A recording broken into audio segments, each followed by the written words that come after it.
The most important reason that the Israelites were destroyed in the desert was because they lived without giving thanks. They were God's chosen people from the time they were born. God had already promised them the land of Canaan, flowing with milk and honey. However, on their way to Canaan, they didn't keep the commandment of giving thanks.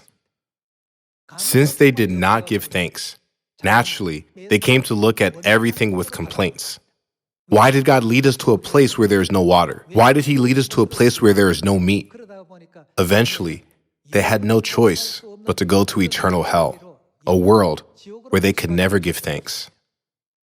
Let us take a look at Colossians chapter 3, verse 15. Let the peace of Christ rule in your hearts, since as members of one body, you were called to peace. And be, what should we be? Thankful. It is written, do not be those who complain, or grumble, or make a faction, but surely be those who give thanks. We should always give thanks for all situations that God puts us in. Surely the day will come when we realize that God has led us to this path of life to give us blessings in the end. Even now, if we complain and grumble on the way to heaven, we will have no choice but to go to hell, right? We must not envy the way of others or complain about our path by comparing our own way to that of others. The path we are walking today is the path that God prepared for us. Let us take a look at Micah chapter 4, verse 1. In the last days, the mountain of the Lord's temple will be established as chief among the mountains.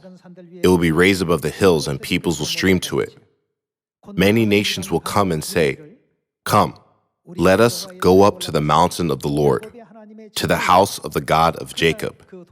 He will teach us His ways. How grateful we are that God has come to this earth in the last days. Since God came to this earth as the root of David and opened all the truth that had been hidden, we can now realize the Passover and the New Covenant. Also, haven't we received and believed in Heavenly Mother, New Jerusalem, who is the reality of the New Covenant, with a heart of joy? What if God had not come? What if He had not taught us His ways? We would have blindly prayed to God and walked the wrong path without knowing that it was the wrong path. However, it is written, God Himself will come and teach us His ways. Even for this one thing, where can there be a greater blessing? And to whom can we give greater thanks? God, who governs the whole universe and everything in it, came to this earth in the flesh and became our teacher and our father and mother. They guide our souls who do not know where to go to the right path. Shouldn't we give thanks to God for all this? Let us turn to Hebrews chapter 9, verse 27. Just as man is destined to die once, and after that, to face judgment, so Christ was sacrificed once to take away the sins of many people.